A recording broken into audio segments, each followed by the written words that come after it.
Hey everyone, quick note. Looks like I just looked at the weather. So here in Connecticut, it's not supposed to rain until almost 3 o'clock, I think. It's just about 1:30.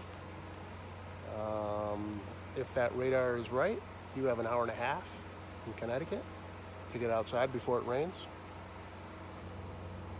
Just saying. Here in Glastonbury, it's still cloudy. The sun, actually, here, hold on. Let me get it. Sun is somewhere up there. I think it's right there.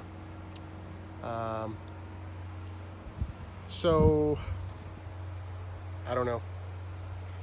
Get outside and try and enjoy some part of the day, or what's left of it outside.